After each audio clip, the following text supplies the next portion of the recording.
जय हिंद दोस्तों, एक बार फिर से स्वागत करता हूँ अपने यूट्यूब फैमिली एग्रो स्टडीज़ में। फ्रेंड्स, आज की इस वीडियो में बात करेंगे बीएससी एग्रीकल्चर। हमारा जो सेमेस्टर है, सेकंड सेमेस्टर है हमारा, और लेक्चर चल रहा है हमारा 6th लेक्चर चल रहा है हमारा एंटोमोलॉजी का। ठीक है, तो रूपांतरण के बारे में बात कर रहे हैं। बहुत ही ज़्यादा हमने ग्रो कर लिया है। ठीक है, यानी कि हमारा जो लेक्चर है हमारा 6वें लेक्चर तक पहुँच गए हैं।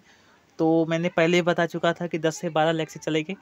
ठीक है, और जितने मैं करूँगा मतलब चाहूँगा जितने कम लेक्चर में आप लोग का पूरा हो जाए उतना बेहतर है। ठीक है, तो वीडियो को बिना देरी के स्टार्ट करते हैं। तो मेटामॉर्फिक जो है एग्जाम के दृष्टि से बहुत ही ज़्यादा इंपॉर्टेंस है। 100% चांसेस है कि आएंगे एग्जाम में सवाल। आपके मेटामॉर्फिक से पूछा लिया जाएगा रूपांतरण क्या है, इसके बारे में बताइए। और मेटामॉर्फिक क्रिया मतलब कब होती है, किस में होती है, क्या क्या होता है इसमें, विस्तृत पूर्वक वर्णन कीजिए, इसका चित्र सही से वर्णन कीजिए। तो मेटामॉर्फिक क्या है हमारा, सबसे पहले देखिए तो ये हमारा मेटामॉर्फिक जो होता है हमारा ग्रीक वर्ड है। क्या कौन सा भाषा है, तो कौन सा शब्द है हमारा, ये हमारा ग्रीक वर्ड है।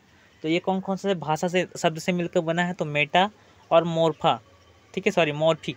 तो मेटा का मतलब होता है चेंज और मॉर्फिक का मतलब होता है फार्म या फिर रोप। तो यानी कि कहने का तात्पर्य यह है कि हमारे कीट के जीवन चक्र में अंडे से लेकर पूर्ण अवस्था तक पहुंचने में होने वाली चेंजेस को मेटामॉर्फोसिस, ठीक है, मेटामॉर्फोसिस कहते हैं। कीट के जीवन चक्र में अंडे से लेकर प्रौढ़ अवस्था तक पहुंचने में होने वाले चेंजेस को मेटामॉर्फोसिस कहते हैं।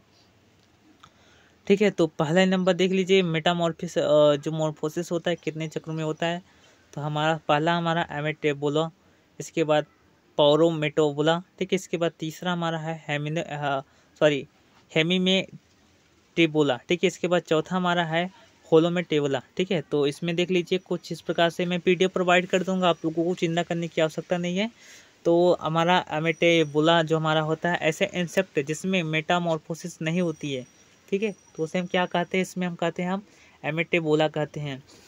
तो इसमें जो विंग होता है इसमें लेस इंसेक्ट, एग्जाम्पल के लिए देखा जाए तो सिल्वर फिश में होता है। ठीक है, इसके बाद हमारा पौरोमेटाबुला हो, तो पौरोमेटाबुला के बारे में बात करें तो इसमें जो इंक होता है वो निम्फ और एडल्ट होता है। ठीक है, यानी कि अंडे अवस्था से निम्फ अवस्था में जाएंगे, निम्फ से एडल्ट में जाएंगे। ठीक है, तो कुछ इस प्रकार से है। 1 मिनट, स्क्रीन रोटेट हो जा रही है। ठीक है, इसमें तो इसमें देख लीजिए कुछ हमारा इमेचर देख लीजिए, स्टेज ऑफ इंसेक्ट के बारे में देख लेते हैं लार्वा और निम्फ में। ठीक है, तो यानी कि डिफरेंट हम देख ले रहे हैं, वेरी इंपॉर्टेंट है। तो देख लीजिए हमारा जो लार्वा जो होता है ये सेकेंड स्टेज में होता है, जबकि निम्फ जो होता है ये भी सेकेंड स्टेज में ही होता है। लार्वा जो होता है एडल्ट के समान नहीं होते हैं, जबकि निम्फ जो होते हैं वो एडल्ट के समान होते हैं। एग्जाम्पल एक तरफ से कहा जाए तो जो निम्फ होते हैं वो एडल्ट ही होते हैं। ठीक है, जो निम्फ होते हैं वो क्या होते हैं, एडल्ट होते हैं। ठीक है, ध्यान दीजिएगा।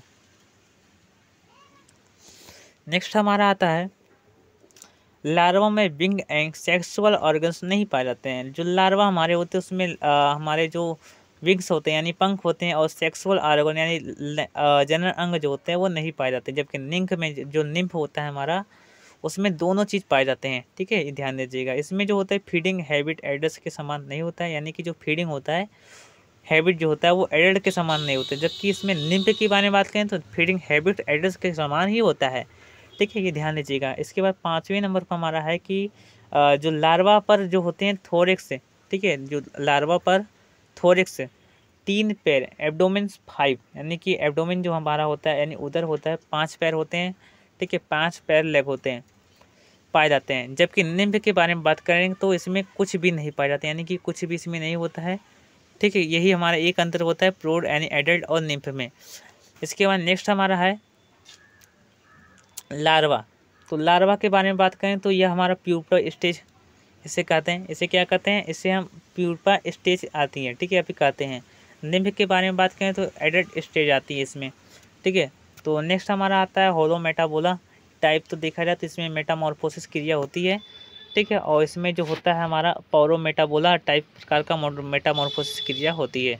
ठीक है, ये सब हमारा होता है। इसके बाद हमारा टेरिकोट्स। ठीक है, यानी कि एंडोपेटेरिकोट्स हमारा होता है। इसके बाद एक जो पेटेरिकोट्स होता है। इसके बाद लार्वा के प्रकार हम देखेंगे, मोस्टली वेरी इंपॉर्टेंट से लार्वा कितने प्रकार के होते, टाइप्स ऑफ लार्वा 3 प्रकार के होते हैं। ठीक है, तो पहला हमारा क्या होता है ओलिगोपोड। इसके बाद हमारा क्या होता है दूसरे नंबर पर पॉलीपोड्स। इसके बाद एपोडोस। ठीक है, तो हमारा पहला देख लेते हैं ओलिगोपोड्स के बारे में। तो लार्वा हम देख रहे हैं, ठीक है। नोट्स भी आप लोग को मिल जाएगा, चिंता करने की आवश्यकता नहीं है, ठीक है। तो हमारा ओलिगोपोड्स जो होता है हमारा, उसमें देख लीजिए कि इस प्रकार के लार्वा में ओनली थोरिक्स लेग प्रेजेंट होते हैं, एब्डोमेन लेग्स नहीं होते हैं। एग्जांपल देखा जाए तो ग्रब, हमारा जो ग्रब होता है उसमें क्या होता है कि केवल ओनली थोरिक्स लेग प्रेजेंट होते हैं, जबकि एब्डोमेन लेग नहीं पाए जाते हैं, ठीक है। यानी कि उधर जो लेग होते हैं, पैर होते हैं, वो नहीं पाए जाते हैं, जबकि जो वक्ष वाले होते हैं वो पाए जाते हैं। इसके बाद कॉम्पिटिटिव फॉर्म के बारे में बात करें, इसके बाद स्केरिबी फॉर्म्स, ठीक है। तो ये सब थोड़ा अजीब टाइप का दिया गया इसमें। इसके बाद नेक्स्ट दूसरा नंबर देख लेते हैं लार्वा में, तो हमारा पॉलीपोड्स, तो इसमें इरूसी फार्मा कहते हैं इसे। तो इसे हम क्या कहते हैं, इसमें जो इसे कहते हैं हम इरूसी फार्मा भी कहते हैं, सेकेंड नेम, ठीक है। यह है जो हमारा है, ये हमारा सेकेंड नेम है। इसमें जो होता है एब्डोमेन 5 पैर लेग होते हैं, थोरिक्स 3 पैर लेग होते हैं। एग्जाम्पल देखा जाए तो कैटरपिलर होता है हमारा, ठीक है। इसके बाद नेक्स्ट हमारा है लूपियर, इसके बाद हमारा सेमी ट्यूबर होता है। इसके बाद तीसरा हमारा लार्वा का जो तीसरा प्रकार हमारा एपोडोस, क्या हमारा एपोडोस है, कौन सा हमारा एपोडोस। तो इस प्रकार के लार्वा में जो लेग होता है, पैर यानी कि नहीं पाए जाते हैं, इसमें बाल पाए जाते हैं, इसमें क्या पाए जाते हैं, बाल पाए जाते हैं, ठीक है। तो एग्जाम्पल देखा जाए तो हेरी कैटरपिलर, इसके बाद मैंगोट्स यानी कुत्ते की कीट, ये 3 भागों में बटा होता है। पहला यूसिफेलस, हेमीफेलस, सिफेलस सॉरी, इसके बाद एसिफेलस। तो यूसिफेलस के बारे में बात करें तो हेड डेवलप होता है इसमें, हेमिसिफेलस के बारे में बात करें तो अनडेवलप होता है।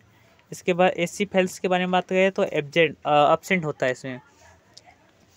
इसके बाद हम बात करें प्यूपा के बारे में, बहुत ही वेरी इंपॉर्टेंट है, ठीक है। तो सबसे पहले लार्वा के बारे में बात कर चुके हैं। लार्वा 3 प्रकार के होते हैं, ओलिगोपोड्स, ठीक है, ओलिगोपोड्स हो गए, पॉलीपोड्स और एपोड्स, हमारे 3 प्रकार के पाए जाते हैं लार्वा। इसके बाद प्यूपा के बारे में बात करें तो प्यूपा शब्द को होलोमेटाबोला के कीटों में सुप्त निष्क्रिय अवस्था से लिया गया है, ठीक है। जो हमारा शब्द है प्यूपा हमारा है हो एक मिनट। तो फ्रेंड्स, इस जो हमारा प्यूपा अवस्था होता है, तो इस अवस्था में कीट भोजन ग्रहण नहीं करता है। जो हमारा प्यूपा अवस्था होता है, जैसे आप मधुमक्खी देखेंगे या फिर आप लोग रेशम कीट का देखेंगे, तो प्यूपा अवस्था में क्या होता है कि वो भोजन नहीं ग्रहण करता है। इसमें विंग्स का फर्मेंटेशन, सेक्सुअल ऑर्गेनिज्म फर्मेंटेशन होता है। इसमें जो विंग होता है उसमें फर्मेंटेशन यानी रूपांतरण होता है, या फिर मेटामॉर्फोसिस क्रिया होती है। इसमें सेक्सुअल ऑर्गेनिज्म में पाया जाता है, ठीक है, फॉर्मेशन होता है इसमें। टाइप्स ऑफ प्यूपा के बारे में बात करें तो इसमें यदि बेसिड ऑफ मैंडिबल्स के बारे में बात करें, देखिए 2 प्रकार के 2 वर्गों में पहले बांटा गया है। पहला हमारा बांटा गया है बेसिड और मैंडिबल्स, यानी कि मैंडिबल्स के अनुसार बांटा गया है, ठीक है। इसके बाद बेसिड ऑन अटैचमेंटल अपेंडिबल्स, ठीक है, तो इसके अनुसार बांटा गया है। तो पहले मैंडिबल्स के बारे में बात करें तो डिप्टिकोकस, ठीक है। इसके बाद दूसरा हमारा आता है एडेक्टिकोकस, तो डिप्टिकोकस आता है, इसके बाद एडेक्टिकोकस आता है। इसके बाद हम अटैचमेंटल के बारे में बात करें तो इसमें 4 प्रकार के होते हैं। पहला हमारा आता है ऑप्टेक्टेरा, ठीक है, यानी कि ऑप्टेक्ट प्यूपा हमारा आता है। इसके बाद एग्जारेट प्यूपा होता है। इसके बाद हमारा कोरक्टाट प्यूपा हमारा होता है। इसके बाद ओलिकोलेट प्यूपा हमारा होता है, ठीक है। तो सबसे पहले हमारा देख लेते हैं बेस्ड ऑन मैंडिबल्स, यानी मैंडिबल्स की स्थिति के अनुसार हम देख लेते हैं। तो डिक्टिकोकस प्यूपा के बारे में बात करें तो इस प्रकार का प्यूपा अपने कोकस से निकलने के लिए अपने मैंडिबल्स का प्रयोग करता है, यानी कि जैसे एग्जांपल है न्यूरोप्टेरा। इसके बाद हमारा एपिडिक्टस, ठीक है, एडिक्टिकस, तो इसमें जो कोकोन अपने मैंडिबल्स से नहीं टूटता है, ठीक है, यानी जो मैंडिबल्स जो आपका होता है वो नहीं टूटता है, कुछ रसायन स्राव करता है, ठीक है, जिसके कारण मतलब जो आपका कोकोन जो होता है वो टूट जाता है। एग्जांपल दिया जाए तो हमारा लेबोप्टेरा या फिर डिप्टेरा के अंतर्गत जो कीट आते हैं वो सब है। Based on attachment of appendix, ठीक है। तो इस पहला हमारा आपका आता है ऑप्टेक्ट प्यूपा, तो इसमें जो उपांग होते हैं बहुत क्लोजली अटैच होते हैं, यानी कि बहुत ही घने होते हैं जो उपांग होते हैं, ठीक है। तो उपांग का मतलब क्या है कि शरीर के ऊपरी वाले भाग जो होते हैं उसे उपांग कहते हैं। जैसे एग्जांपल दिया जाए तो लेबोप्टेरा गढ़ के अंदर का जो कीटे आते हैं। इसके बाद नेक्स्ट हमारा है स्ट्रेट प्यूपा, तो प्यूपा बहुत क्लोजली अटैच नहीं होती इसमें। जैसे हमारा एग्जांपल दिए तो कोलेप्टेरा या फिर बीबल, तो इसके अंदर आता है। इसके बाद हमारा आता है कोरकेट, ठीक है, कोरकेट प्यूपा। तो इसमें जो होता है लोस्ट मोल्टिंग से कोकून का फॉर्मेशन करता है। इसमें जैसे एग्जांपल दिया जाए तो डिप्टेरिया के अंतर्गत जो हाउस फ्लाई आती है यानी घरेलू मक्खी आती है, जिसे हम मच्छी बोलते हैं, तो वो सब हमारी आती है। इसके बाद हमारा आता है ग्लाइकोलेट प्यूपा। तो ग्लाइकोलेट के प्यूपा के बारे में बात करें तो इसमें कोकून प्लांट्स पर बनता है। इसमें जो कोकून जो होता है, ठीक है, वो क्या होता है, प्लांट्स पर बनता है, ठीक है। तो फ्रेंड्स आज की इस वीडियो में बस इतना है, नेक्स्ट वीडियो में मिलते हैं, तब तक के लिए बहुत बहुत धन्यवाद। जय हिंद, जय भारत, धन्यवाद, जय जवान जय किसान।